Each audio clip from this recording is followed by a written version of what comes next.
అతడు ఎదురైతే ఏదో జరిగిపోతోంది, పెదవి చివరి పలకరింపు నిలిచిపోతోంది.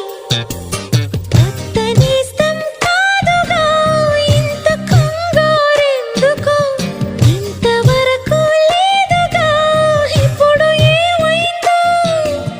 కనివిని ఎరుగని చిలిపి అలజడి నిలుపలేక తెలుసునా తెలుసునా మనసుకి